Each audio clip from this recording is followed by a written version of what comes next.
According to a new poll, Kamala Harris is now the 2028 frontrunner. The word salad queen who fumbled the ball and couldn't articulate a single policy without telling us about her being a middle-class kid, garnering 41%, with Gavin Newsom coming in second. I wonder if McDonald's is hiring. Should I text Trump and be like, hi, how are you? Why don't people like me? I got a lot of free time now. I don't even know if I want to be president. Should I run again? Taylor Swift, Beyonce. And where are you guys now? Okay, because I'm in a basement drinking wine alone. Ella's gonna stop talking to me. I think I'll just become like an influencer. Like, what do you do after you lose the presidency? I guys don't understand. I just wanted to move American forward. I lost the presidency. Like, my policy was love, not going back. You know, I think I'm a very likable person. I think I'm a very likable candidate. Yeah. Dougie's gonna leave me. So is Kamala Harris planning to run for president again in 2028? Well, to the average person, it sounds absolutely insane. After all, Kamala Harris was a terrible candidate. She got humiliated in not just one, but let's remember, 2 presidential elections where she fell completely flat on her face.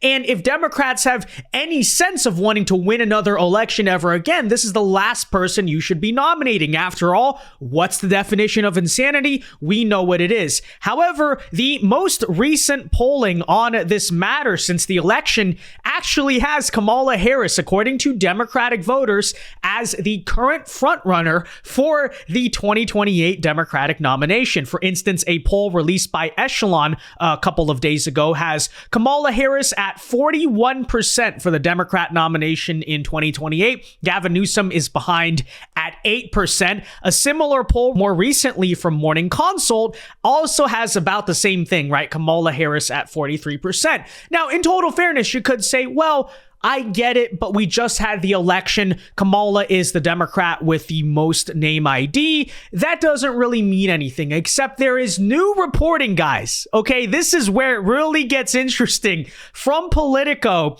that is, saying openly Kamala Harris and her team are actually considering maybe running for president again in 2028. We'll read this Politico article for you here today and talk once again about the definition of insanity, okay? Because if you're going to run Kamala again, I'm calling it right now, 2028 election going to JD Vance. We can now confirm he will be president-elect with 270 electoral votes, okay? You can make the call now. All right, maybe that's arrogant, but it's like, seriously, if you guys are going to run this person again, I don't even understand. But guys, we'll tell you about it in today's video. If you enjoy, though, be sure to hit that like button down below and subscribe if you are new. Why should you subscribe? Because it ensures we can keep bringing you these videos. And with that said, here's from Politico. Harris is telling her advisors and allies to keep her political options open. She could run again for president or even as California governor. Okay, let's get into this. Kamala Harris has been lying low since her defeat in the presidential race, unwinding with family. She spent a bunch of time in Hawaii. I don't know what Joe Biden is doing. It really makes you wonder who's actually running the country at the moment. But I don't know. It's not like they were doing anything constructive when they were running the country anyway, supposedly. But anyways, she is expected to explore those and other possible paths forward with her family over the holiday season, according to people familiar with the race, blah, blah, blah. Okay, most immediately, Harris and her advisors are working to define how and when she will speak out against Donald Trump and reassert her role in the Democrat Party. So again, you're listening to this and thinking, I would think after the election, Kamala would be a person you just never want to see her face ever again, okay? Because that is embarrassing. I know Hillary Clinton eventually came back, but even she sort of hid away for a very long time because that's just humiliating. But apparently Kamala does not want to learn. And again, the Democrats do not know the simple definition of insanity here. Closing out her term as vice president, she's set to preside over certifying the election she lost to Trump and then appear at the once and future president's inauguration on January 20th. One person close to Harris said there will be a desire to hear her voice and there won't be a vacuum for long. Guys, let me just say, I don't know if anyone exactly has a desire to hear the voice of Kamala Harris. Okay, I'm just saying, maybe that was a contributing factor why, she lost. People found her voice to suck. What are you guys even talking about? I have no idea. But anyways, the article here goes on to say, while other Democrats have lost presidential races and been forced to regroup, none in the modern era inherited the nomination roughly 100 days before the election. Indeed, most of the prior losses occurred after a carefully planned, often arduous climb to the top. Harris, who is 60, is comparatively young. So you already hear the cope, and they were coping about this like right on election night, but also after, which is that the only reason, guys, Kamala Harris lost the election wasn't because of her. It's not because she's unlikable. It's not because she sucks or she was tied to Biden.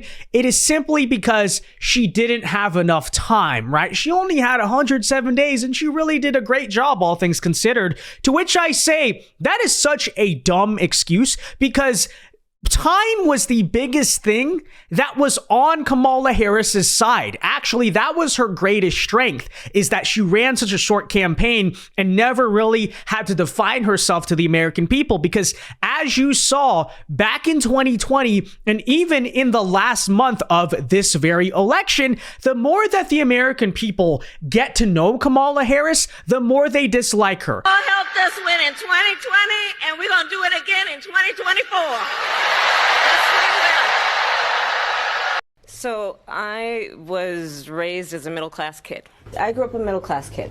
I grew up a middle-class kid. I believe in the ambition, the aspirations, the dreams of the American people. You know, we have ambitions and aspirations and dreams. The ambition, the aspiration, the dream. I started my career as a prosecutor. I was a career prosecutor for most of my career. Having a background as a prosecutor. But if you don't believe me on that now, just go back and look to 2020. Okay, she started off with a lot of momentum. She was drawing massive crowds. One could argue at the very beginning, she really was sort of the de facto favorite, sort of the dark horse favorite, I would say, to win the nomination for the Democrats. And then what happened? She utterly imploded within a couple of months, didn't even make it to Iowa. One could argue that's essentially the same thing that happened in this presidential election. She's not particularly talented. And the idea that, oh, if we run her in 2028 and just give her more time to run a campaign, she'll do great. That is such nonsense. Like, that is actually really stupid. But shh. Don't tell the Democrats that, okay? We want to run against Kamala Harris this time around, and we want to run against her with a full campaign. Absolutely, because it's going to go even worse, okay? It's just so ridiculous to hear Democrats, even though they lost and got embarrassed so badly, to still run around and pretend like it was actually impressive what Kamala Harris did. No, it wasn't. She screwed it up. She collapsed. She was not a good candidate. How do they not get this? How do they not see this? I don't know. Again, the definition of insanity is what? But Democrats are literally insane. So, that's to be expected there.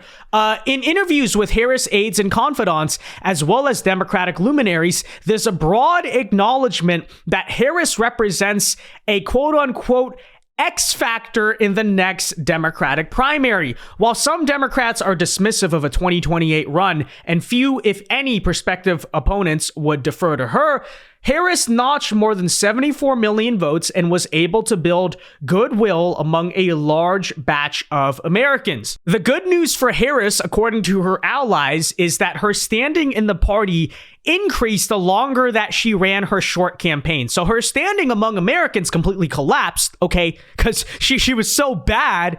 But apparently, again, her standing in the party increased. The Democratic Party is just a total broken mess, okay, as you can see here. Her allies believe that the toxicity that surrounded John Kerry or Hillary Clinton after their losses is unlikely to taint Harris's political future in the same way. She proved a lot of skeptics wrong. Apparently, she proved skeptics wrong. She lost. I don't understand. Oh, but it was so brave and stunning and strong. No, it was not. Okay. So anyways, this article basically goes on to speculate that a run for president is a real legitimate possibility in her future. And they even mentioned potentially passing on 2028 and still running for president in 2032 if there's an opening. Because apparently when Kamala Harris is 68 years old in 2032, she's going to suddenly become young and dynamic and articulate. What are you people freaking talking about? I have absolutely no idea. Okay. And you know, if I were to be honest, guys, I don't think that the Democrat Party elites that we have seen are so powerful and got Joe Biden out of the race to begin with. Frankly, there's no way they even allow Kamala Harris to run again if she wants to. Okay. They're just not going to let it happen. I'll say it that way. Because secretly, people like Obama, people like Bill Clinton, people like Pelosi, they still secretly know, okay, that Kamala Harris cannot win, and they're interested in winning. So, you know, I wouldn't really bet my horses on this, but at the same time, I would say if Kamala Harris chooses to run, she will start as the front runner in that primary. Now, will she remain the front runner? I don't really think so, because again, Kamala Harris has a very long lifetime track record of collapsing when the pressure is on her. Okay, she doesn't handle it well. But if she somehow survives that primary and wins, you know, I don't know. I don't know. Again, I don't see how it could happen, but I hope it does. Like side by side, the empty jar of platitudes that is Kamala Harris would look even worse next to JD Vance. Okay, let me just say that. So I don't even know what they're thinking here. But you know what, Democrats? Learn all the wrong lessons, and I say run Kamala Harris in 2028. And if you don't want it to be Harris, run Tim Walz. Heck, run Joe Biden again. Okay, let's do Joe Biden 2028, okay? Because ever since Trump made the greatest comeback ever, everyone wants to copy him. Okay, so let's bring Biden back. Let's do Harris back. Another Harris versus Biden primary. Let's have Walz run again. Okay, you know, because everyone's like, oh, he was so young and dynamic and amazing. Okay, run him, you know. I don't know, add P. Diddy to the Democrat primary. Why not? You know, there's a lot of options. Okay, very deep bench, I would say. So anyways, with that said, guys, let me know your thoughts on all of this in the comment section down below. Be sure to leave a like on this video, subscribe if you are new, and until next time, God bless and peace.